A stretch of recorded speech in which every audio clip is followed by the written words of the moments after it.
राहुल गांधी और इंडी गठबंधन ने इस वक्त जो माहौल बनाया हुआ है, वो माहौल क्या देश को किसी अराजकता की तरफ ले जाने की किसी तैयारी के संकेत दे रहा है?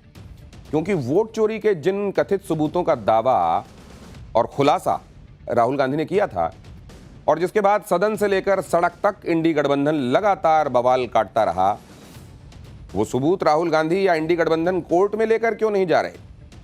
कोर्ट जाने की बात ये लोग नहीं कर रहे हैं, उल्टे राहुल गांधी किसी बड़ी तैयारी की बातें कर रहे हैं। कल राहुल गांधी ने कह दिया था कि अब लड़ाई आगे निकल गई है। आज राहुल गांधी ने कह दिया कि पिक्चर तो अभी बाकी है। राहुल गांधी क्या सीक्रेट प्लान बना रहे हैं? इंडी गठबंधन की आगे की तैयारी क्या है? इसे लेकर बहुत सारी बातें हो रही हैं, क्योंकि ये बात तो एकदम क्लियर हो चुकी है कि नरेंद्र मोदी को घेरने की नई रणनीति निश्चित रूप से यह है, क्योंकि चुनाव आयोग जब इन्हें मिलने के लिए बुलाता है तो कहते हैं कि 300 सांसदों के साथ ही जाएंगे। चुनाव आयोग जब सिग्नेचर करके दस्तखत करके कहता हलफनामा दे दो तो कहते हैं कि साइन क्यों करें? प्रेस कॉन्फ्रेंस करके वोट चोरी के सबूत दिखाने का दावा करते हैं, लेकिन कोर्ट नहीं जाते। वोटर लिस्ट में गड़बड़ी पर प्रदर्शन होता है, लेकिन अपने बीएलओ से कहकर इसे ठीक नहीं करवाते। वोट चोरी के नारे लगाते हैं, लेकिन यह अब तक साबित नहीं कर पाए कि वोट चोरी हुई तो हुई कैसे। यानी सिर्फ माहौल बनाया जा रहा है, कोई सबूत नहीं दिया जा रहा है। सिर्फ यह कहा जा रहा है कि वोट चोरी हुई, लेकिन कैसे हो गई ये तो बता दो। क्या सारे के सारे वोट मोदी को चले गए? और अगर सारे वोट मोदी को चले गए तो कैसे गए? क्या किसी और को कोई वोट नहीं गया? सबूत दिखाने के नाम पर सियासी ड्रामे हो रहे हैं। कल इंडी गठबंधन ने चुनाव आयोग के दफ्तर तक जाने के लिए मार्च निकाला था, जिसमें बहुत हंगामा किया गया। आज एक और सियासी स्टंटबाजी की गई। बिहार की एक वोटर के नाम की टी शर्ट पहनकर प्रदर्शन किया गया। यहां दिखा रहा हूं मैं आपको, लेकिन यह भी सियासी ड्रामा ही साबित हो गया, क्योंकि जिस वोटर के नाम पर यह सब प्रदर्शन हो रहा था उसका मामला तो बिहार में हुई पड़ताल में कुछ और ही निकला। इंडी गठबंधन का यह सारा सियासी ड्रामा एक एक करके कैसे एक्सपोज होता जा रहा है, ये आज हम आपको बताएंगे। और यह भी बताएंगे कि इधर इंडी गठबंधन सड़कों पर बवाल करता रहा, उधर सुप्रीम कोर्ट में सारा खेल ही पलट गया। सुप्रीम कोर्ट में आज वोटर लिस्ट को लेकर सुनवाई हुई और इस सुनवाई में इंडी गठबंधन के नैरेटिव के सारे धागे, उसकी सारी तुरपाई खुल गई। यह कैसे हुआ ये सब आपको बताऊंगा, लेकिन इसका पहले एक ट्रेलर आपके सामने रखता हूं।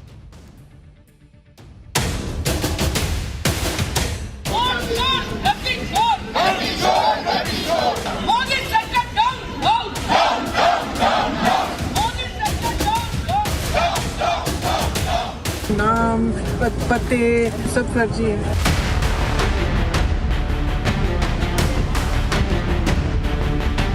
शहर के बहाने ये बड़े पैमाने पर वोट काटना चाहते हैं।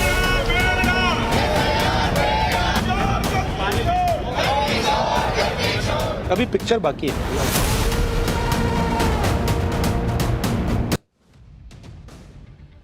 सुप्रीम कोर्ट में आज वोटर लिस्ट को लेकर क्या क्या हुआ, उसकी एक एक डिटेल आज पाठशाला में आपके सामने होगी। और यह भी कि कैसे सुप्रीम कोर्ट में इनके नैरेटिव की धज्जियां उड़ती दिखाई दी। लेकिन पहले आप देखिए कि राहुल गांधी और इंडी गठबंधन कैसे माहौल बना रहे हैं। वोटर लिस्ट को लेकर ये लोग रोज नई नई स्टंटबाजियां कर रहे हैं। आज संसद परिसर में इंडी गठबंधन ने वोटर वेरिफिकेशन के मुद्दे पर प्रदर्शन किया। प्रदर्शन की कमान प्रियंका वाड्रा ने संभाली। वो एक टी शर्ट पहनकर आई, देखिए, जिस पर मिंता देवी लिखा हुआ था। देख रहे हैं ना आप, एरो में देखिए ध्यान से। इसमें मिंता देवी की तस्वीर लगी थी, साथ ही टी शर्ट के पिछले हिस्से पर 124 नॉट आउट लिखा था। मिंता देवी बिहार के सिवान की वोटर हैं, जिनकी उम्र वोटर लिस्ट में 124 साल बताई गई है। विपक्ष ने मिंता देवी की बात करके यह दावा कर दिया कि उन्होंने तो चुनाव आयोग और बीजेपी की मिली भगत को एक्सपोज कर दिया है, पकड़ लिया है, और वोटर लिस्ट में तो बस यही धांधली चल रही है, खेल चल रहा है। सुनिए राहुल गांधी और संसद में इंडी गठबंधन के प्रदर्शन की अगुवाई कर रही प्रियंका वाड्रा ने मिंता देवी के मामले पर क्या कहा। मिंता देवी सुना है मैंने। ऐसे तो बहुत अनलिमिटेड केसेस हैं। अभी पिक्चर बाकी है। हम कॉन्स्टिट्यूशन की रक्षा कर रहे हैं। One man one vote constitution का फाउंडेशन है और इलेक्शन कमीशन की ड्यूटी है कि वो one man one vote enforce करें, और उन्होंने नहीं किया, उन्होंने अपनी ड्यूटी नहीं की। तो हम सिर्फ कॉन्स्टिट्यूशन को प्रोटेक्ट कर रहे हैं, उसकी रक्षा कर रहे हैं, संविधान की रक्षा कर रहे हैं, और हम करते रहेंगे, हम रुकेंगे नहीं। ये प्रतीक है और मतलब इसी चीज का कि क्या जो राहुल जी ने सब प्रेस कॉन्फ्रेंस में बताया कि सब फर्जी वोट लगा रखे हैं, सब नाम पते रिश्तेदारों के नाम सब फर्जी है। सब कुछ फर्जी है। अब जिस 124 साल की वोटर को लेकर राहुल और प्रियंका और इंडी गठबंधन ये माहौल बना रहे थे, उस वोटर मिंता देवी का सच क्या है ये आपको आगे बताऊंगा। लेकिन आज उससे पहले आप देखिए कि कैसे इस तरह के केसेस दिखाकर माहौल बनाया जा रहा है कि पूरे कुएं में ही भांग घुली हुई। अगर कोई वोट चोरी हुई है तो ये लोग सबूत लेकर कोर्ट क्यों नहीं जा रहे हैं? सड़कों पर डायलॉग मारा जा रहा है। जैसे राहुल गांधी ने आज कह दिया कि पिक्चर तो अभी बाकी है। राहुल गांधी क्या प्लानिंग कर रहे हैं उसकी डिटेल भी सामने आ गई। राहुल गांधी 17 अगस्त से बिहार में मतदाता अधिकार यात्रा निकालेंगे। यह यात्रा 15 दिनों में बिहार के 25 जिलों से गुजरेगी। यात्रा पटना के गांधी मैदान में एक बड़ी रैली के साथ खत्म की जाएगी। राहुल गांधी की इस यात्रा को देखकर तो यही लग रहा है कि उन्होंने बिहार चुनाव में माहौल बनाने के लिए वोट चोरी वाला ये कथित बॉम्ब फोड़ा है, और इसलिए जानबूझकर बिहार में उनकी यात्रा को मतदाता अधिकार यात्रा नाम दिया गया है। साफ है कि कांग्रेस इसी मुद्दे को लेकर बिहार चुनाव में उतरेगी। राहुल गांधी इस मुद्दे को संविधान से जोड़ रहे हैं, यानी जैसे उन्होंने लोकसभा चुनाव में संविधान वाला नैरेटिव बेचकर माहौल बनाया था, वैसे ही वो बिहार के विधानसभा चुनाव में करने वाले। राहुल गांधी पहले बिहार में जातीय जनगणना के मुद्दे को उठाने की प्लानिंग में थे, लेकिन पीएम मोदी ने उनसे यह मुद्दा ही छीन लिया। अब जब मुद्दा छिन गया तो कोई नया मुद्दा चाहिए था। तो सब्सटेंस हो ना हो, लेकिन माहौल बनाकर नैरेटिव को आंच में चढ़ाया जा रहा है, माहौल गरमाया जा रहा है। और ऐसा लग रहा है कि उनकी बिहार वाली यात्रा से पहले पूरा माहौल सेट करने के लिए वोट चोरी का आरोप लगाया जा रहा है, क्योंकि अगर राहुल गांधी वाकई इन आरोपों को लेकर गंभीर हैं तो चुनाव आयोग को हलफनामे के साथ, एफिडेविट के साथ सबूत दे चुके होते सिग्नेचर करके।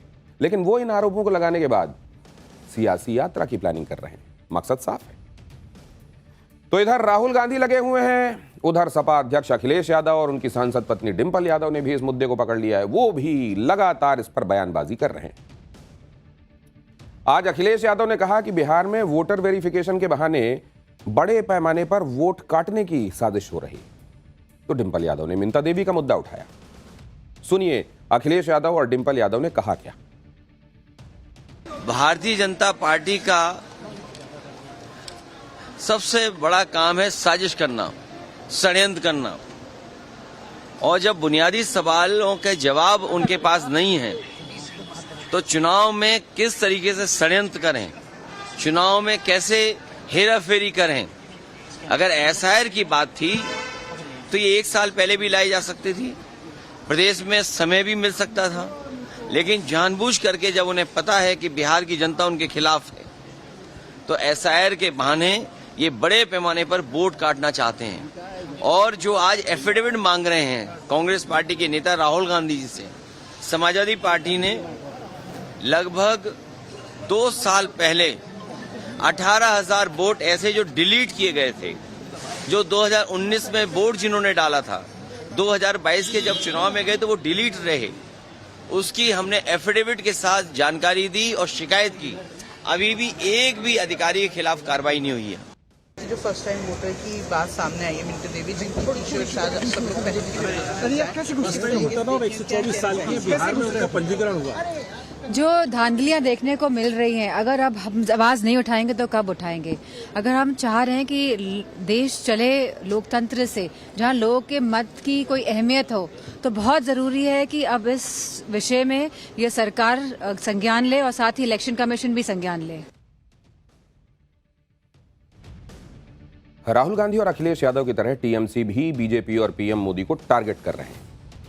इंडी गठबंधन कल से पीएम मोदी के खिलाफ वोट चोर, गद्दी छोड़ जैसे नारे लगा रहा है। इससे पहले भी साल 2019 के चुनाव आपको याद होंगे, राहुल गांधी ने चौकीदार चोर जैसे नारे लगवाकर अपनी ही सियासी लुटिया को डुबाने का काम किया था। लेकिन लगता है कि इंडी गठबंधन को कोई सबक सीखने की आदत है ही नहीं। अब इंडी गठबंधन नई डिमांड करने में लगा है और ये जो नारे गढ़े जा रहे हैं इनका नतीजा क्या होगा इसका अंदाजा आप लगा सकते हैं। कल से इंडी गठबंधन के नेता कह रहे हैं कि पीएम मोदी इस्तीफा दें, फिर से चुनाव हों। सुनिए टीएमसी सांसद अभिषेक बनर्जी क्या कह रहे हैं। आप लोग का जो हक है, जो डेमोक्रेटिक राइट है, वो छीनना चाहते हैं। ये एक तरफा तो हो नहीं सकता। जो नियम और जो कानून आपके लिए एप्लीकेबल है, वही नियम और वही कानून इस देश में, अगर मैं बंगाल में हूं और आप गुजरात में हैं तो एक ही कानून है। भाई अगर एसआईआर आप करना चाहते हो तो आप एसआईआर करिए, लेकिन पहला कदम लोकसभा डिसॉल्व होना चाहिए। आप लोकसभा डिसॉल्व करिए। पूरा देश में 140 करोड़ के देश में, पूरा देश में, हर एक प्रदेश में आप एसआईआर करिए, कोई दिक्कत नहीं है। आप इसी वोटर लिस्ट के आधार पर चुन के आए हो 1 साल पहले और आप कह रहे हो बंगाल में वोटर लिस्ट गलत है लेकिन गुजरात में सही है, बिहार में गलत है लेकिन यूपी में सही है। अब 2024 के लोकसभा चुनाव में तो इंडी गठबंधन पीएम मोदी को मात नहीं दे पाया। चुनाव के बाद भी इंडी गठबंधन ने बहुत माहौल बनाया कि 2 महीने 3 महीने में सरकार गिर जाएगी, लेकिन पीएम मोदी को गठबंधन की सरकार चलाए 1 साल से ऊपर हो गया है और ये लोग मोदी का कुछ उखाड़ नहीं पाए। अब पीएम मोदी को कुर्सी से हटा नहीं पा रहे हैं, तो कह रहे हैं कि पीएम मोदी को वोट चोरी से, वो तो वोट चोरी करके प्रधानमंत्री बने, ये तो सरकार लेजिटिमेट है ही नहीं। सुनिए आरजेडी सांसद मनोज झा क्या कह रहे हैं। चोरी तो हम बहुत मासूम होके कह रहे हैं, डकैती है। इस डकैती में शरीके गुनाह है इलेक्शन कमीशन है, और ये जो टॉप में 2 लोग हैं ना, वो शरीके गुनाह है। इसलिए वोट चोर गद्दी छोड़। इलेक्शन चोर ऑफ इंडिया। आपने वॉकआउट किया है? बिल्कुल, पूरा विपक्ष। क्या सुनना है भाई? अंधी गुफा में ले जा रहे हो देश को। एक आदमी के चयन में ये बात बैठ गई है कि ये इलेजिटिमेट सरकार है, इसकी लेजिटिमेसी नहीं है। संसद के बाहर ही नहीं बल्कि संसद के अंदर भी इंडी गठबंधन ने वोटर लिस्ट के मुद्दे पर जमकर बवाल काटा। लोकसभा में विपक्ष के सांसदों ने विरोध दर्ज कराने के लिए स्पीकर की चेयर की ओर कागज उछाल दिए, जिस पर संसदीय कार्य मंत्री किरेन रिजिजू बुरी तरह भड़क गए। उन्होंने विपक्ष पर संसद की गरिमा गिराने का आरोप लगाया। आप भी किरेन रिजिजू को सुनिए उन्होंने क्या कहा। सबने देखा है कागज का टुकड़ा फेंक करके चेयर की तरफ और जो गंदा नाराबाजी करके इस तरह से जिस सदन में हम लोग काम करते हैं, जिस सदन में बैठ करके देश को सेवा करते हैं, हम ओथ लेकर के इस सदन में आए हैं, उसी सदन को आप लोग आज कागज उठा करके चेयर के ऊपर फेंक करके आप लोगों ने सदन का गरिमा को गिराया है। मैं इसका खंडन करना चाहता हूँ। यह सदन सबका है, यह देश का सदन है, यह अपोजिशन पार्टी का यह मनमानी से काम नहीं चलेगा। यह देश और यह सदन नियम और कानून से चलेगा। वोटर वेरिफिकेशन के मुद्दे पर इंडी गठबंधन सड़क पर तो बवाल काट ही रहा है, लेकिन जब यह मामला सुप्रीम कोर्ट गया तो वहां पर इंडी गठबंधन के धागे खुल गए।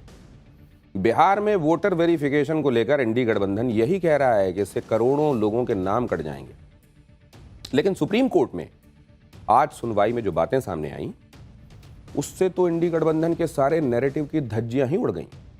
जैसे उदाहरण बता रहा हूं आपको। वरिष्ठ वकील अभिषेक मनु सिंघवी ने कहा कि वोटर लिस्ट रिवीजन के लिए बहुत कम समय दिया गया, सिर्फ 2.5 महीने में 5 करोड़ वोटर्स का सवाल है, कैसे रिवीजन हो सकता है।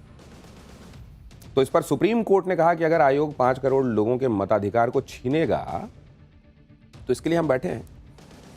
अगर कहीं से यह पाया गया कि यह प्रक्रिया असंवैधानिक है या गैर कानूनी है तो एसआईआर की पूरी प्रक्रिया को सितंबर के आखिरी तक भी रद्द किया जा सकता है। यानी सुप्रीम कोर्ट ने खुद भरोसा दे दिया कि बेवजह किसी का नाम वोटर लिस्ट से नहीं कटेगा, जबकि ये लोग माहौल बना रहे थे कि करोड़ों लोग वोटर लिस्ट से बाहर हो जाएंगे। सुप्रीम कोर्ट ने तो साफ कह दिया कि करोड़ों लोगों के नाम कैसे कट जाएंगे। अगर ऐसा होगा तो फिर सुप्रीम कोर्ट किस लिए है। लेकिन इसी तरह की बातें वरिष्ठ वकील कपिल सिब्बल ने उठाई। सिब्बल ने कहा कि करोड़ों लोगों के नाम मतदाता सूची से बाहर होने की आशंका है। अक्टूबर में चुनाव है, क्या ऐसे समय में आयोग को यह करना चाहिए? कुल 7 करोड़ 90 लाख मतदाता हैं। वो कहते हैं कि 7 करोड़ 24 लाख लोगों ने फॉर्म भरे।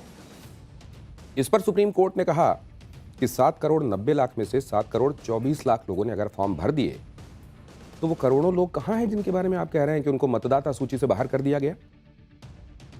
इसके साथ ही सुप्रीम कोर्ट ने बड़ी बात कही और यह कहा कि उनके मुताबिक ये मामला मोटे तौर पर विश्वास की कमी का है। कुल मिलाकर सुप्रीम कोर्ट ने इंडी गठबंधन के उस नैरेटिव की धज्जियां उड़ा दी जिसमें दावा किया जा रहा था कि करोड़ों लोगों के नाम चुनाव आयोग ने उड़ा दिए होंगे।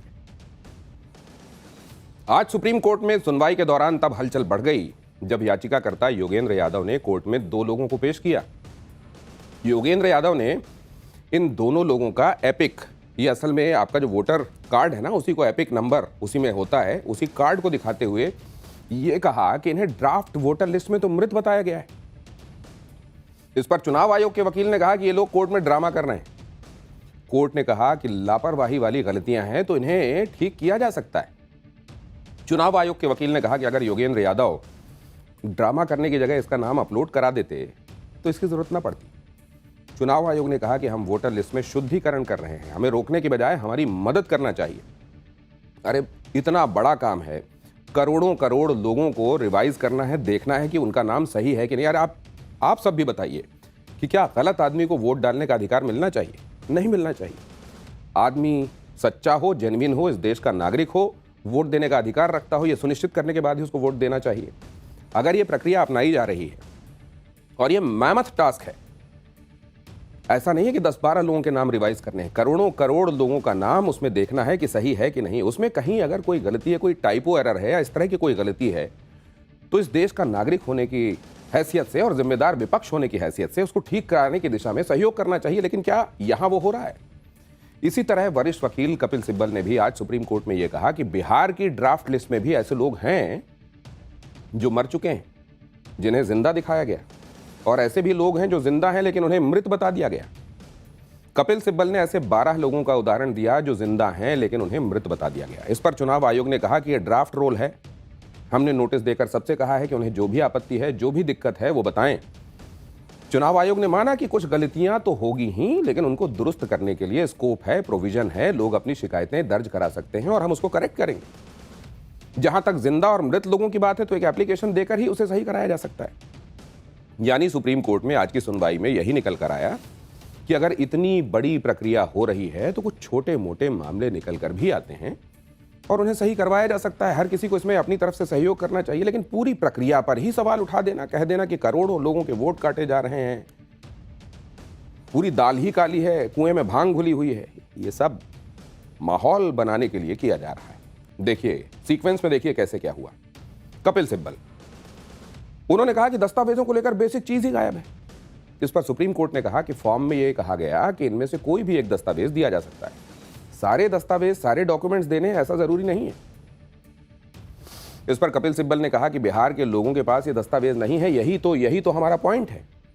तो सुप्रीम कोर्ट ने पूछा कि क्या बिहार भारत का हिस्सा नहीं है? अगर बिहार के लोगों के पास ये दस्तावेज नहीं है तो फिर देश के बाकी हिस्सों में भी लोगों के पास ऐसे दस्तावेज नहीं होंगे जो चुनाव आयोग ने मांगे, जो कि बिल्कुल वैलिड ऑब्जर्वेशन है। इस पर कपिल सिब्बल ने कहा कि बिहार में सिर्फ 3% लोगों के पास बर्थ सर्टिफिकेट है, 2.7% लोग ऐसे हैं जिनके पास पासपोर्ट है, 14.71% ऐसे हैं जिनके पास 10वीं का सर्टिफिकेट है। इस पर सुप्रीम कोर्ट ने कहा कि आपके पास कुछ तो होगा, अरे कुछ तो होगा जो ये साबित करे कि आप इस देश के नागरिक हैं। और हर किसी के पास प्रमाणित करने के लिए एक नहीं तो दूसरा दस्तावेज होता है। अरे सिम खरीदने के लिए भी आपको ऐसे दस्तावेज चाहिए होते हैं। इस पर कपिल सिब्बल ने कहा कि आप देखिए क्या हो रहा है। तो कोर्ट ने कहा कि यह बहुत हैरान करने वाला दावा है कि बिहार में किसी के पास ऐसे दस्तावेज नहीं है, लेकिन आधार कार्ड और राशन कार्ड हैं। कपिल सिब्बल ने कहा कि हां यही बात है, लेकिन चुनाव आयोग आधार कार्ड और राशन कार्ड को मानता कहां है। इस पर और लंबी बहस के बाद कोर्ट ने कहा कि चुनाव आयोग सही है, वो आधार कार्ड को कंक्लूसिव प्रूफ की तरह मंजूर नहीं कर सकता। सुप्रीम कोर्ट में आज वरिष्ठ वकील अभिषेक मनु सिंघवी की तरफ से भी आधार कार्ड का मुद्दा उठाया गया। अभिषेक मनु सिंघवी ने कहा कि आधार कार्ड और इलेक्टर्स फोटो आइडेंटिटी कार्ड, जिसे एपिक कार्ड भी कहते हैं, सीधे सीधे समझ लीजिए कि आपका वोटर आईडी कार्ड, इसे लेकर इतना विरोध क्यों है? इससे साफ है कि चुनाव आयोग इन दस्तावेजों को नागरिकता तय करने के लिए पर्याप्त सबूत नहीं मानता। इस पर कोर्ट ने कहा कि चुनाव आयोग ये नहीं कह रहा है, बल्कि ये तो आधार कार्ड से जुड़ा कानून कहता है। अभिषेक मनु सिंघवी ने कहा कि चुनाव आयोग जिस तरह से नागरिकता तय करने की कोशिश कर रहा है वो उसके अधिकार क्षेत्र से बाहर है। वहीं बहस के दौरान सुप्रीम कोर्ट ने कहा कि नागरिकता पर कानून संसद ही बना सकती है और कानून बन जाने के बाद उसका पालन होना चाहिए। तो जो लोग कह रहे थे कि चुनाव आयोग आधार कार्ड क्यों नहीं मान रहा, वोटर लिस्ट के रिवीजन में आधार कार्ड क्यों नहीं गिना जा रहा, उन लोगों को आज बॉम्बे हाई कोर्ट से भी तगड़ा झटका लगा।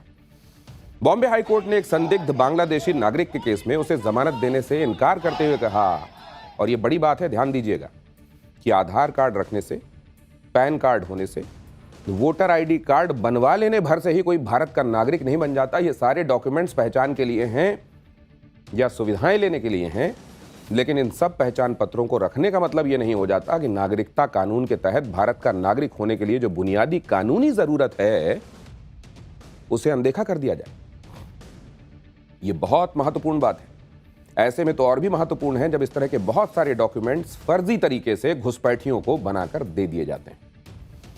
बिहार में वोटर वेरिफिकेशन को लेकर जो लोग डॉक्यूमेंट्स पर सवाल उठा रहे हैं उन्हें भी आज सुप्रीम कोर्ट में चुनाव आयोग ने तगड़ा जवाब दिया। आयोग ने कहा कि कुल 7 करोड़ 90 लाख वोटर्स हैं, जिनमें 6 करोड़ 50 लाख लोगों को कोई डॉक्यूमेंट नहीं देना था क्योंकि उनके पेरेंट्स का नाम 2003 की वोटर लिस्ट में था। इसके अलावा सुप्रीम कोर्ट की सुनवाई में चुनाव आयोग ने कोर्ट के सामने यह बात भी रखी कि वो अपनी तरफ से सारा डेटा पॉलिटिकल पार्टी से जुड़े BLOs को भी दे चुके हैं, लेकिन अभी कोई आपत्ति नहीं आई है। एक तरफ इंडी गठबंधन को सुप्रीम कोर्ट से झटका लगा, दूसरी तरफ संसद में जिस मिंता देवी की तस्वीरें लहराकर टी-शर्ट पहनकर विपक्ष धमाका करने का दावा कर रहा है, वो धमाका भी किस तरह फुस पटाखा साबित हुआ बताता हूं। मिंता देवी के केस को हाईलाइट करने के लिए विपक्ष ने संसद में तो प्रदर्शन किया ही, इसके अलावा कांग्रेस ने अपने ट्विटर हैंडल पर मिंता देवी के डिटेल भी शेयर किए, जिसमें मिंता देवी की डेट ऑफ बर्थ 15 जुलाई 1900 दिखाई गई है। ये देखिए, उनकी उम्र 124 साल बताई गई और ये वोटर आईडी कार्ड सिवान जिले की दुराउंधा विधानसभा सीट का होने का दावा किया जा रहा है। कांग्रेस ने दावा किया कि मिंता देवी का केस वोट चोरी का क्लासिक उदाहरण है, लेकिन कांग्रेस ने कहा कि SIR के बाद ये हाल है। इस पर कांग्रेस ने चुनाव आयोग से सफाई भी मांगी। मिंता देवी का उम्र को लेकर जो बवाल हुआ तो हमारी टीम ने भी ड्राफ्ट लिस्ट में दर्ज की गई उनकी डिटेल की पड़ताल शुरू की। हमारी टीम सिवान में मिंता देवी के गांव भी पहुंची, जहां यह पता चला कि मिंता देवी फिलहाल छपरा में। हालांकि मिंता देवी का वोटर आईडी कार्ड हमें मिल गया, वोटर आईडी कार्ड में भी मिंता देवी की डेट ऑफ बर्थ 15 जुलाई 1900 ही लिखी गई। देखिए जरा, लेकिन मिंता देवी के आधार कार्ड से उनकी उम्र को लेकर हो रहे दावों की सच्चाई सामने आ गई।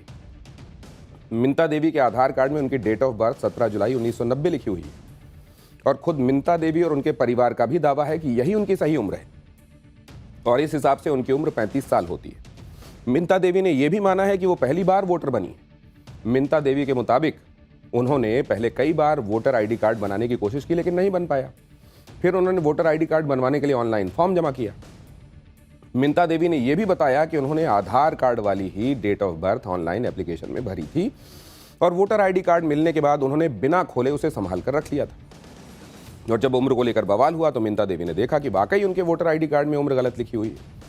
यानी जिस बात को लेकर राहुल गांधी और कांग्रेस मानने को तैयार नहीं है, उसे मिंता देवी और उनका परिवार मान चुका है कि उनकी जो 124 साल की उम्र है वो गलती से टाइपो एरर की वजह से लिख गई। वोटर आईडी कार्ड में गलत उम्र दर्ज होने से यह भी साबित नहीं होता कि मिंता देवी का वोट ही फर्जी है या फिर वो बीजेपी की ही वोटर है। खुद चुनाव आयोग ने एक हफ्ते के अंदर मिंता देवी की उम्र को लेकर हुई गड़बड़ी को सही करने का भरोसा दिया है। मतलब साफ है कि मोदी विरोध के लिए कुछ भी करना है, जबकि कांग्रेस और इंडी गठबंधन के नेता भी अच्छी तरह समझते होंगे कि 124 साल का फर्स्ट टाइम वोटर तो नहीं होता। ऑनलाइन फॉर्म भरने में गलती हुई नहीं होनी चाहिए थी। मिंता देवी के वोटर आईडी कार्ड और उनकी उम्र को लेकर जो राजनीति हो रही है उसे भी लोग समझ रहे हैं। आप मिंता देवी के ससुर को सुनिए। जी, जो आपके वोटर लिस्ट में जिसका नाम 124 उम्र आया है, वो कौन है? मिंता देवी पता है। पतो है। तो क्या लगता है किसकी गलती है ये? गलती जहाँ से होता है वहाँ हुआ है, जहाँ से होता है वहाँ से टाइप करता है, वहाँ से हुआ। आप कहाँ से होगा? यहाँ से तो होगा नहीं, टाइप पे होता है। 124 साल जो भी पतो आपकी है ना, उनका एज 124 साल बताया गया। मेरा 35 साल है, उनका जो है 35 साल है। राहुल गांधी पूरा एकदम वो तो करेंगे, तो हल्ला करेंगे, तो हल्ला करेंगे। भाजपा को फंसाना हल्ला करेंगे जी, जो आपके वोटर लिस्ट में जिसका नाम 124 उम्र आया है, वो कौन है? मिंता देवी पता है। पतो है। तो क्या लगता है किसकी गलती है ये? गलती जहाँ से होता है वहाँ हुआ है, जहाँ से होता है वहाँ से टाइप करता है, वहाँ से हुआ। आप कहाँ से होगा? यहाँ से तो होगा नहीं, टाइप पे होता है। 124 साल जो भी पतो आपकी है ना, उनका एज 124 साल बताया गया। मेरा 35 साल है, उनका जो है 35 साल है। राहुल गांधी पूरा एकदम वो तो करेंगे, तो हल्ला करेंगे, तो हल्ला करेंगे। भाजपा को फंसाना हल्ला करेंगे तो मिंता देवी की उम्र को लेकर बवाल संसद तक पहुंचा तो सिवान जिला प्रशासन की भी सफाई सामने आई। उन्होंने कहा कि मिंता देवी ने वोटर लिस्ट में नाम जोड़ने के लिए फॉर्म 6 के जरिए ऑनलाइन आवेदन किया था और इसमें डेट ऑफ बर्थ 15 जुलाई 1990 ही लिखी गई थी, लेकिन 1 अगस्त को जो ड्राफ्ट लिस्ट जारी हुई उसमें मिंता देवी की उम्र 124 दर्ज की गई जिसके बाद बीएलओ ने मिंता देवी से संपर्क किया और उन्हें इस गलती के बारे में जानकारी दे दी गई और मिंता देवी ने इस गलती को सुधारने के लिए 10 अगस्त को फॉर्म 8 के जरिए आवेदन भी कर दिया है। नियमों के मुताबिक मिंता देवी के आवेदन पर कार्रवाई की जा रही है। तो आपने ये देखा कि एक टाइपो एरर को इशू बनाकर ये जनरलाइज करने की कोशिश की जा रही है। आप जानते हैं अपवादों को नियम नहीं बनाया जा सकता, ना बताया जा सकता। एक आधी गलतियां हो सकती हैं, लेकिन उनको केस इन पॉइंट की तरह रखकर यह बताया जाना कि देखिए पूरी लिस्ट ही गड़बड़ झाले से भरी हुई है, यह क्या जिम्मेदार विपक्ष का रवैया कहलाएगा? आप ये फैसला कीजिए। और अब आइए पाठशाला में अगली क्लास की तरफ आपको लिए चलता हूं, जिसमें आपको बताऊंगा दुनिया को उड़ाने की धमकी देकर कैसे फंस गया मुनीर। अब मोदी ऐसा ठोक देंगे कि ट्रंप भी ना बचा पाएंगे। ट्रंप के चक्कर में मुनीर ने एक बड़ी बेवकूफी कर डाली और एटम बॉम्ब तो अब लगता है गया पाकिस्तान के हाथ से। भारत से बढ़ रहे ट्रंप की भयंकर फजीहत शुरू हो गई है। खुद अमेरिका के भीतर के लोग मोदी के साथ खड़े हो गए हैं। ट्रंप को बलूचिस्तान का सौदा कराया है मुनीर। अब इधर चीन दौड़ाएगा, उधर पाकिस्तान की पब्लिक। पाकिस्तान के आर्मी चीफ असीम मुनीर ने एटम बॉम्ब से दुनिया को उड़ाने की धमकी तो दे डाली, लेकिन ऐसी धमकी देकर असीम मुनीर फंस गया, क्योंकि असीम मुनीर ने धमकी पाकिस्तान में नहीं दी, चीन में भी नहीं दी। असीम मुनीर ने अमेरिका की धरती पर खड़े होकर यह बात कही। भारत तो इस बात का लोड ही नहीं लेता कि असीम मुनीर कहां है, क्या कर रहा है। भारत तो जब चाहेगा असीम मुनीर की आर्मी को ठोक देगा, जैसा कि ऑपरेशन सिंदूर में भारत ने किया था। लेकिन असीम मुनीर ने इस बार बड़ी गलती ये कर दी कि अपने साथ साथ डोनाल्ड ट्रंप की भी छीछा लेदर करवा दी। असीम मुनीर ने ऐसा कांड कर दिया है कि मोदी ठोक देंगे तो ट्रंप भी बचाने नहीं आ पाएंगे, क्योंकि खुद अमेरिका में डोनाल्ड ट्रंप की भयंकर फजीहत हो रही है। अमेरिका में लोग मुनीर के बारे में कह रहे हैं कि ट्रंप ने ये किसे पाल लिया भाई, क्योंकि ये बातें तो ऐसी कर रहा है जैसे ओसामा बिन लादेन करता था।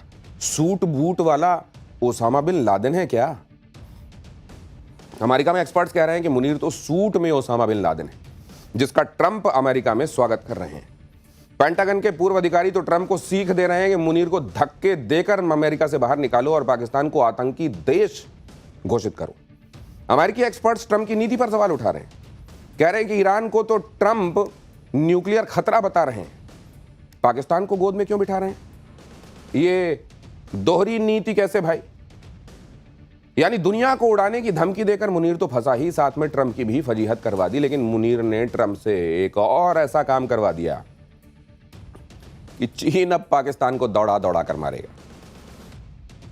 ऐसा क्यों होगा? क्योंकि जिस बलूचिस्तान में बलोच लड़ाकों ने मुनीर की फौज को धुआं धुआं कर रखा है, जिस बलूचिस्तान लिबरेशन आर्मी से पाकिस्तानी फौज बाप बाप कर रही है, उसे मुनीर ने ट्रंप के जरिए आतंकवादी संगठन घोषित करवा लिया है। और इसके बदले में कैसे पूरा बलूचिस्तान अमेरिका को बेच दिया है ये भी आपको बताऊंगा। लेकिन मजे की बात देखिए कि जिस ट्रंप के आगे पाकिस्तान सरेंडर्ड है, उन्हीं ट्रंप ने चीन के सामने सरेंडर कर दिया। ट्रंप ने दूसरी बार चीन पर लगा एक्स्ट्रा टैरिफ का फैसला टाल दिया। ट्रंप को भी समझ में आ चुका है कि वो जो टैरिफ बॉम्ब भारत और चीन जैसे देशों पर फोड़ रहे हैं वो खुद उन पर ही बैकफायर होना शुरू हो चुका है। भारत से भिड़ रहे ट्रंप की अमेरिका के लोगों ने भद पीट दी है और मोदी के सपोर्ट में पूरा अमेरिका खड़ा हो गया है। कैसे, ये आपको बताऊंगा। सुन लिया आपने, सूट बूट वाला मुनीर जो है वो ओसामा बिन लादेन है। एक्चुअली सूट बूट में आया हुआ है। ये बात अमेरिका में कही जा रही। अमेरिका में लोग लगातार ट्रंप के खिलाफ खड़े होते जा रहे हैं और भारत तो हमेशा से कहता रहा है कि पाकिस्तान की आर्मी किसी भी आतंकवादी संगठन से कम नहीं है। और अब तो पाकिस्तान के आर्मी चीफ असीम मुनीर ने खुद ये बात साबित की है, जिसने अमेरिका की जमीन पर खड़े होकर आतंकी सरगना वाली भाषा बोली है, आधी दुनिया को न्यूक्लियर बॉम्ब से उड़ा देने की धमकी दी है। मुनीर की जरूरत पर अब अमेरिका में ही ट्रंप की जबरदस्त खिंचाई शुरू हो गई। पेंटागन के पूर्व अधिकारी माइकल रूबिन ने तो असीम मुनीर को ओसामा बिन लादेन करार दे दिया है। रूबिन ने कहा है कि मुनीर का बयान इस्लामिक स्टेट जैसे आतंकी संगठन की विचारधारा को दिखाता है। रूबिन ने अमेरिकी राष्ट्रपति ट्रंप को लेकर बड़ी बात कह दी है। रूबिन ने कहा है कि असीम मुनीर सूट बूट पहने ओसामा बिन लादेन है और ट्रंप एक व्यापारी है जो खरीद फरोख्त के आदी हैं। रूबिन ने कहा कि ट्रंप की महत्वाकांक्षा नोबेल पीस प्राइज जीतने की है, लेकिन ट्रंप की शह पर मुनीर की न्यूक्लियर धमकी आतंकी गुटों को बढ़ावा दे सकती है, उनका मन बढ़ा सकती है। आप सुनिए माइकल रूबिन ने क्या कहा, किन शब्दों में कहा और क्या तलखी थी उनके चेहरे पर। Pakistan's threats on American soil are completely unacceptable. Pakistan is raising questions in many people's minds about whether it can fulfill the responsibilities of being a state or whether the time has come for it to end.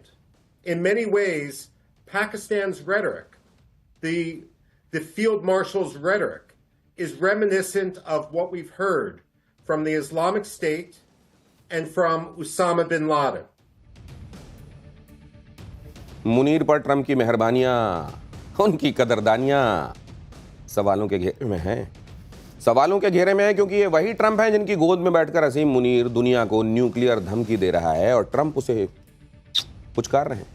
Pakistan प्रेम में Trump इतने अंधे हो चुके हैं कि उन्हें दिखाई ही नहीं दे रहा कि पाकिस्तान कितना खतरनाक देश है और ये भी कि जिसकी गोद में बैठता है उसकी ही दाढ़ी मूंडने का काम करता है।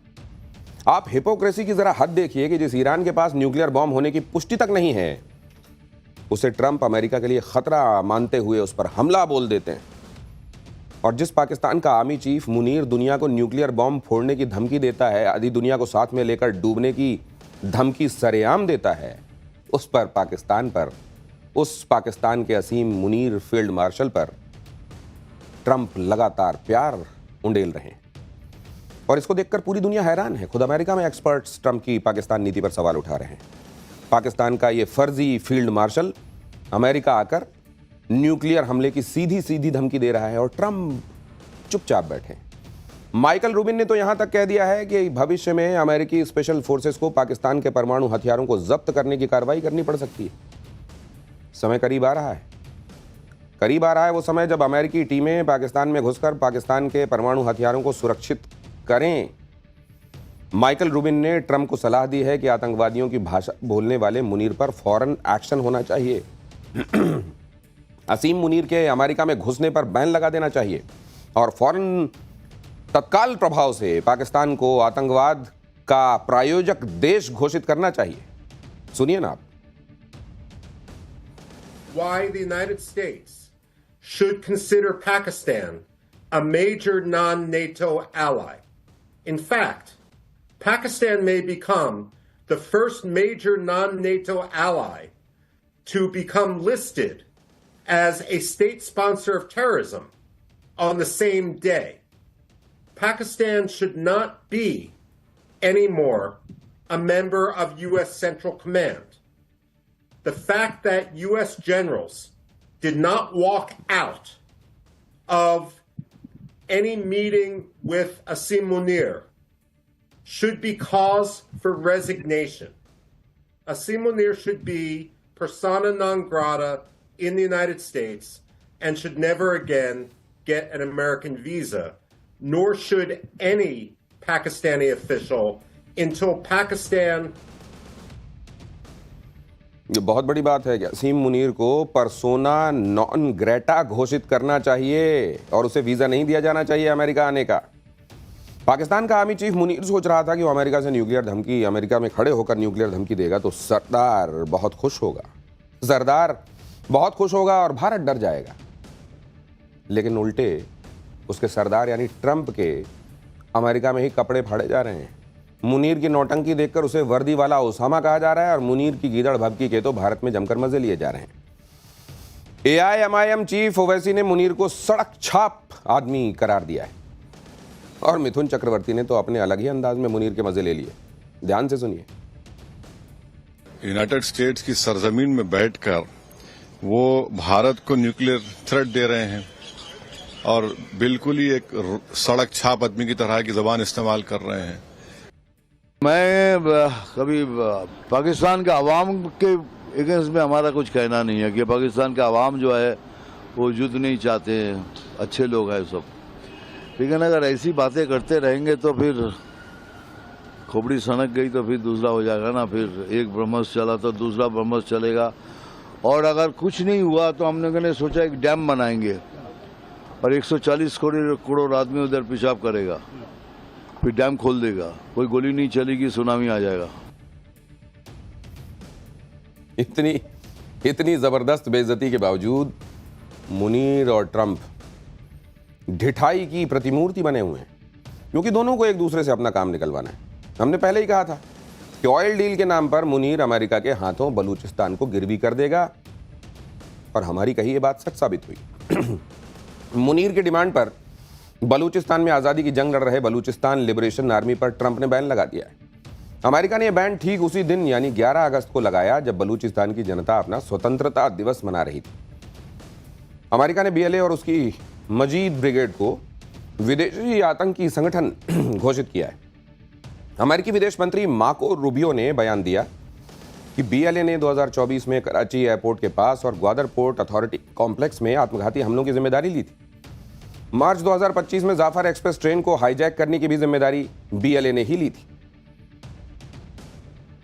BLA को आतंकवादी संगठन घोषित करके ट्रंप की बलूचिस्तान वाली प्लानिंग का यह पार्ट सामने आया। हमने पाठशाला में ही बताया था कि अमेरिका ने पाकिस्तान में तेल निकालने की डील की ही इसलिए थी ताकि अमेरिका को बलूचिस्तान में एंट्री मिल जाए। और अब BLA पर बैन ट्रंप की इसी तैयारी का फेज 2 है। BLA बलूचिस्तान पर पाकिस्तानी सरकार और फौज पर हो रहे हमलों में शामिल रही है। BLA बलूचिस्तान में चीन के सीपेक प्रोजेक्ट का विरोध भी करती रही है और चीनी नागरिकों पर कई हमले कर चुकी है। अब BLA पर अमेरिकी बैन लगने से उसकी फंडिंग और हथियारों की सप्लाई पर रोक लग जाएगी।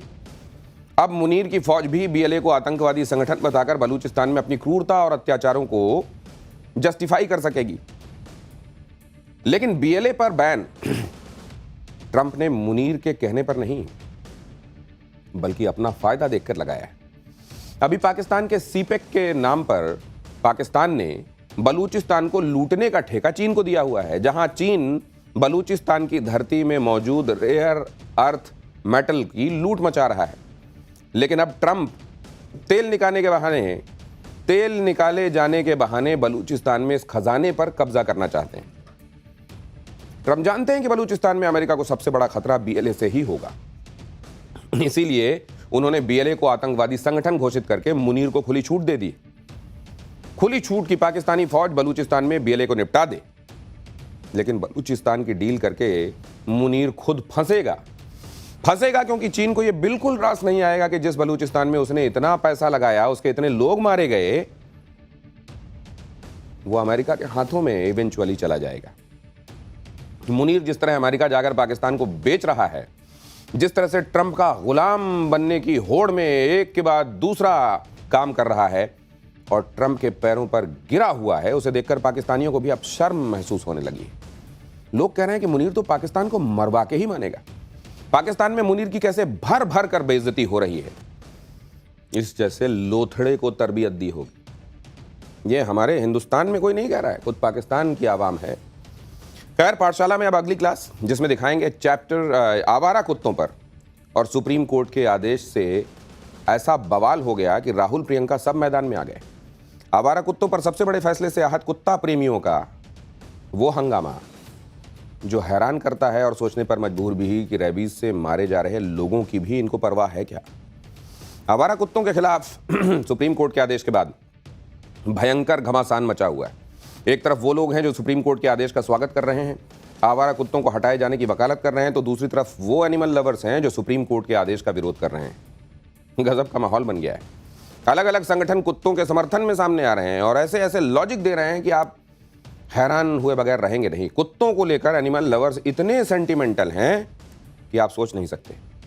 एक बड़ा वर्ग है जो सुप्रीम कोर्ट के आदेश के बाद राहत महसूस कर रहा था कि अब आवारा कुत्तों का आतंक खत्म होगा, लेकिन पशु प्रेमियों में सुप्रीम कोर्ट के आदेश के बाद भयंकर नाराजगी। अब इस मामले पर राजनीति भी शुरू हो गई है। राहुल गांधी से लेकर प्रियंका वाड्रा तक ने आवारा कुत्तों के समर्थन में ट्वीट कर दिया है। आप देखिए कि एनिमल लवर्स क्या क्या कह रहे हैं। एनिमल लवर्स, आवारा कुत्ते हटाए जाएंगे तो वो कहां जाएंगे? कुत्ते हमारे बच्चों की तरह हैं। कुत्तों के रहने से लोगों का फायदा होता है। कुत्तों का पक्ष जाने बगैर आदेश देना गलत है। सुप्रीम कोर्ट को आदेश वापस ले लेना चाहिए। यह स्थिति तब है जब आए दिन आवारा कुत्तों के आतंक की तस्वीरें और वीडियो सामने आते हैं। मासूम बच्चों पर, बुजुर्गों पर कुत्तों के बढ़ते हमलों के बाद ही सुप्रीम कोर्ट ने आदेश दिया है, लेकिन इस पर घमासान मच गया। एनिमल लवर्स और पब्लिक के बीच भयंकर बहस शुरू हो गई। पूरा डिटेल आपको बताऊंगा, लेकिन पहले ये छोटा सा ट्रेलर देख लीजिए।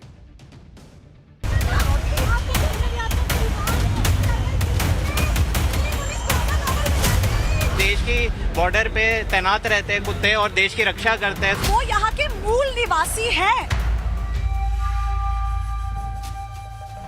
कुत्तों को घर में घुसेड़ दो, हम लोग रोड पर ही लेते हैं। ये तो शेर घूमेगा तो ये कहेंगे कि शेर को भी रख लेंगे हम। बैठे तो वो कुत्ता लपक के आया बच्चे के पीछे, तो हम इंतजार करें उसके काटने का। इनको तो अपने एनजीओ चलाने हैं जिनके अंदर इनको भारी फंडिंग मिलती है। ये काम कुछ नहीं कर रहे। सुप्रीम कोर्ट के आदेश के बाद कल से ही एनिमल लवर्स प्रोटेस्ट कर रहे हैं और आज पर इस मसले पर नेताओं की तरफ से भी प्रतिक्रिया आने लगी। कांग्रेस नेता राहुल गांधी ने सोशल मीडिया पर लिखा कि दिल्ली एनसीआर से सभी आवारा कुत्तों को हटाने का सुप्रीम कोर्ट का आदेश दशकों से चली आ रही मानवीय और विज्ञान समर्थित नीति से एक कदम पीछे। ये बेजुबान कोई समस्या नहीं है जिन्हें मिटाया जा सके। शेल्टर, नसबंदी, टीकाकरण और सामुदायिक देखभाल सड़कों को बिना किसी क्रूरता के सुरक्षित रखने का तरीका हो सकते हैं। एक झटके में आवारा कुत्तों को हटाना क्रूर, अदूरदर्शी है और हमारी करुणा को खत्म करता है। इसी तरह से प्रियंका वाड्रा ने भी सुप्रीम कोर्ट के फैसले पर अपनी राय रखी। प्रियंका वाड्रा ने लिखा कि सभी आवारा कुत्तों को कुछ ही हफ्तों में शेल्टर होम में भेजना उनके साथ बेहद अमानवीय व्यवहार होगा। कुत्तों को रखने के लिए पर्याप्त शेल्टर होम भी मौजूद नहीं। कुत्ते सबसे सुंदर और कोमल प्राणी होते हैं, वो इस तरह की क्रूरता के लायक नहीं। राहुल और प्रियंका की सोशल मीडिया पोस्ट को एनिमल लवर्स के लिए समर्थन के तौर पर देखा जा रहा है और वहीं बीजेपी नेता और animal right activist Maneka Gandhi ने भी इस आदेश पर सवाल उठाए। मेनका गांधी कह रहे हैं कि दिल्ली में इतने शेल्टर हैं ही नहीं कि इन कुत्तों को रखा जा सके। शेल्टर तो एक भी नहीं है पूरे दिल्ली में, तो कहाँ डालेंगे? 3 लाख कुत्ते, 3 लाख कुत्तों को कहाँ, कौन से शेल्टर में आप डालेंगे? पहले तो दिल्ली सरकार को ये लिखा है कि 2 महीने के अंदर अंदर उनको शेल्टर, उसका असल नाम है पाउंड में डालना पड़ेगा। अब उसके लिए पाउंड बनाने पड़ेंगे।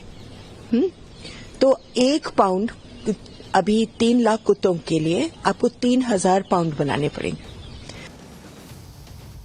नेताओं के साथ साथ बॉलीवुड सेलेब्स भी सुप्रीम कोर्ट के फैसले के खिलाफ आवाज उठा रहे हैं। जानवी कपूर से लेकर वरुण धवन तक और रवीना टंडन से लेकर सिमी ग्रेवाल तक आवारा कुत्तों को हटाने का विरोध कर रहे हैं। कोई कह रहा है कि आज कुत्तों की बारी है, कल किसकी होगी पता नहीं।